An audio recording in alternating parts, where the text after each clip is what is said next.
हरे कृष्णा। आप सभी महान वैष्णव भक्तों के चरणों में दंडवत प्रणाम। और सबसे पहले लोग जो है प्रभुपाद जी की प्रेरणा से ये कर पा रहे हैं, श्रीमद् भागवतम का श्रवण कर पा रहे हैं।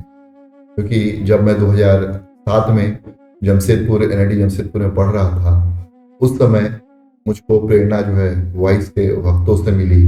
वैदिक oasis for inspiration culture education जो राधे श्याम प्रभु के द्वारा सेटअप किया हुआ है, और वहां से प्रेरणा लेकर के उसको आगे बढ़ा। और उनके जो स्रोत थे, प्रेरणा स्रोत थे राधे श्याम प्रभु, श्रील प्रभुपाद जी हैं। और श्रील प्रभुपाद ने इस्कॉन की स्थापना की, जिसके द्वारा जो है पूरे विश्व में भगवान के हरिनाम संकीर्तन का प्रचार हो रहा है, श्रीमद् भागवतम की कथा का प्रचार हो रहा है। तो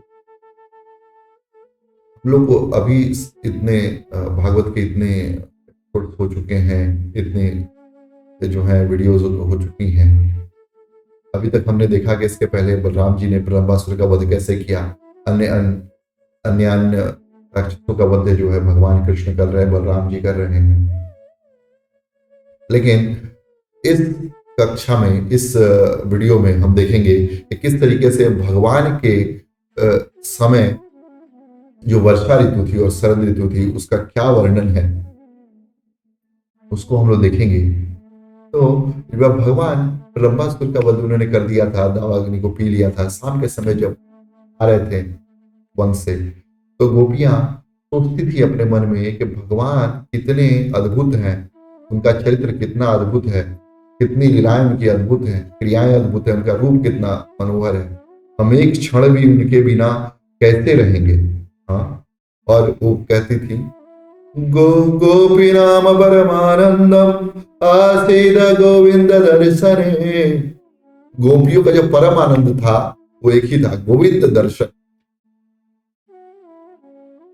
एक ही आनंद था, और कोई आनंद नहीं था। उनको रोटी कपड़ा मकान नहीं चाहिए था, उनको बीजेपी कांग्रेस गवर्नमेंट नहीं चाहिए थी, उनको कुछ भी नहीं चाहिए थी।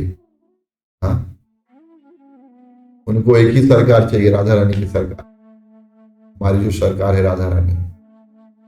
और उनकी एक ही डिमांड थी, वो है गोविंद का दर्शन।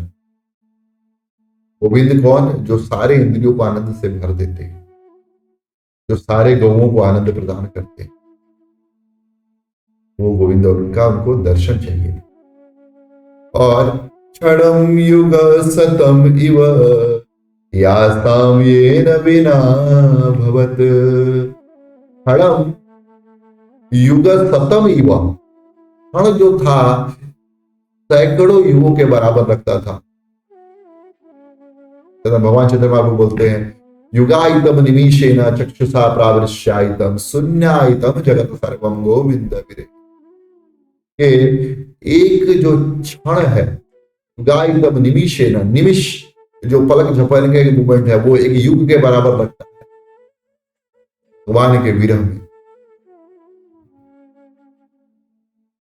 इसलिए कवि ने भजन, ये गीत भी लिखा है कि काकरु सजनी आए ना बालम तड़पत बीती मोरी उन्हें बिना रती।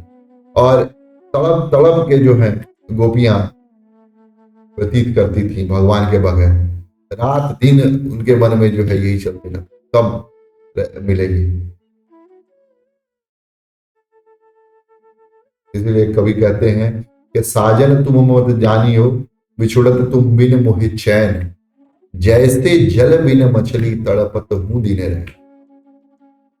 वो तड़प रहती थी गोपियों के मन में, और ये तड़प कर हृदय में रखते हुए वर्षा की ऋतु आ गई। वर्षा की ऋतु में आकाश में बादल जो है ढक गए थे। यहाँ पे जीव गोस्वामी बहुत ही सिद्धांतिक बात बताते हैं, इसको आप बहुत ध्यान से सुनिए। वो कहते हैं कि जैसे जीव को माया ढक लेती है, उसी तरीके से जो स्वच्छंद आकाश था उसको बादलों ने ढक लिया। हाँ? और सूर्य जो है जैसे राजा के समान, राजा जो होते हैं 8 महीने कर लेते हैं, और वो कर को जो है और जो है जनता के बीच में लौटा देते हैं अपने विभिन्न योजनाओं के माध्यम से। उत्तर सूर्य ने भी 8 महीने तक वर्षा रूपी जल को कर के रूप में लिया, और फिर उसको जो है धरती को फिर दे दिया। और यहाँ घास जो सूख चुकी थी, हरी भरी हो गई थी। जैसे सकाम भाव से योगी जब तप करते हैं तो वो उनका शरीर जो है क्षीण हो जाता है, लेकिन जब उनका सिद्धि प्राप्त हो जाती है फिर उनका शरीर जो है नवयौवन हो जाता है, उनको उनके शरीर में कांति आ जाती है, काम सिद्धि होने पर फिर सबल हो जाते हैं। फिर बादल जो थे तारों और चंद्रमाओं को ढक लेते हैं जैसे, और जुगनू चमकने लगती हैं। ये बहुत ही सुंदर उदाहरण है, क्योंकि कई बार क्या होता है कि जो शास्त्र है वो चंद्रमा के समान रात को चमकते हैं, लेकिन कई बार जब कलयुग आ जाता है तो पाखंड जो है काफी बढ़ जाता है और लोग शास्त्र के नाम पे कुछ भी परोस देते हैं। विधर्मी लोग जो है शास्त्र के नाम पे कुछ भी लिखते हैं और वो बोलते हैं कि इसका शास्त्रिक रेफरेंस, कोई रेफरेंस नहीं होता, ना उन्होंने गुरुओं के शरण लेकर के उनकी सेवा करके कुछ पढ़ा होता है, ना भगवान की भक्ति होती है, ना उन्होंने कोई तप किया होता है। सिर्फ कपोल कल्पित बातें जो है लिखते हैं और वो लोग उनको समझते हैं कि यही हिस्टोरियन है, यही वैदिक विधि को जानने वाले हैं।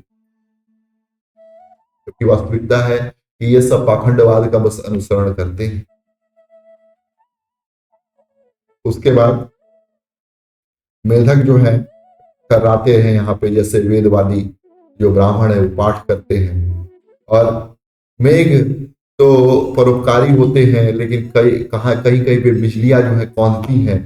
जैसे कामनी स्त्री जो होती है वो धीर पुरुषों का भी त्याग कर देती है, हाँ, क्योंकि उसका वो स्वभाव यही होता है कामनी स्त्री का। और भगवान ऐसे जो समय में है वहां पे गाय चराते हैं, खजूर और जामुन के वन में जाते हैं। उस समय खजूर खूब होते हैं वर्षा ऋतु में, जामुन होता है।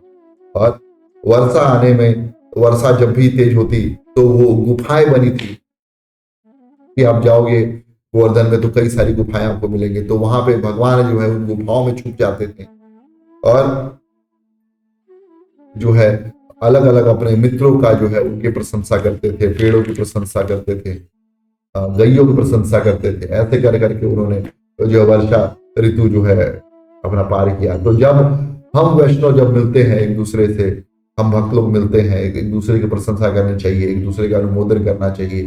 जो दूसरे के सद्गुण है वो उनको लेने की चेष्टा करनी चाहिए, दूसरों में दुर्गुण नहीं देखना चाहिए। ये ऐसा भगवान अपने एग्जाम्पल से समझाते हैं। अब वर्षा ऋतु जैसे ही बीता, शरद ऋतु आई, बादल जो है साफ हो चुके थे, आकाश एकदम स्वच्छंद हो चुका था, धीमी धीमी हवाएं भर रही थी और जलाशय भी पूर्ण रूप से निर्मल हो गए थे, कीचड़ खत्म हो गया था। जैसे योग भ्रष्ट पुरुष जो होता है उसके मन में जिसके जो है योग पद से गिर चुका होता है, वो फिर से जो है नित्य नवीन साधना के बल पे अपने आप को स्वच्छ कर लेता है। और वर्णाश्रम वाले जो पुरुष हैं वो जो है सारे कष्ट जो है झेल करके भी भगवान की सेवा करते हैं और अपने दुखों का अंत कर लेते हैं। इन जलाशयों के निर्मल होने से ये आशय निकलता है। और बादल भी जल का त्याग कर देते हैं और स्वच्छंद हो जाते, उज्जवल हो जाते हैं। वैसे ही जो चिंता से जिनको चिंता सताती है, जो चिंता जिनकी स्थिति में होते हैं, वैसे पुरुष चिंता और कामनाओं का त्याग करके भगवान के ऊपर आश्रित हो जाते हैं और परम शांति का अनुभव करते हैं। ठंडी ठंडी हवाएं जो है चलती हैं, शीतलता जो शरीर को शीतलता प्रदान करती हैं। लेकिन ये जो ठंडी हवा है ये गोपियों के हृदय को जलाती थी। ठंडी हवा किसी काम की नहीं थी गोपियों के लिए, क्योंकि भगवान से विरह का अनुभव करती थी गोपियां। अब जो है धीरे धीरे जो है अन्न आने लगा और इंद्र संबंधी यज्ञ होने लगे शरद ऋतु में ही। और सन्यासी जैसे वर्षा काल में एक जगह से रुके हुए थे, 4 महीने 3-4 महीने जो वर्षा काल में रुकते थे, वो अब एक जगह से दूसरी जगह जाने लगे। जिस प्रकार साधना करके सिद्ध पुरुष जो है समय आने पर नया शरीर ग्रहण करते हैं, उसी तरीके से लोग नए नए कार्यों को करने लगे। तो ये हमने देखा कि इस तरीके से भगवान शरद ऋतु और जो है वर्षा ऋतु, इन दोनों में जो भगवान के समय ये कार्य होते थे। और सुखदेव गोस्वामी जी ने बहुत ही सुंदर तरीके से इसको समझाया दार्शनिक दृष्टिकोण से। अब अगले अध्याय में हम लोग देखेंगे भगवान ने वेणु गीत किस तरीके से गाया, क्या सुनाया, हम लोग अगले एपिसोड में देखेंगे। हरे कृष्णा। ग्रंथ राष्ट्रीय भागवतम की जय, श्रील प्रभुपाद की जय, गौर सनातन प्रेमानंदे, हरि हरि बोल, हरे कृष्ण।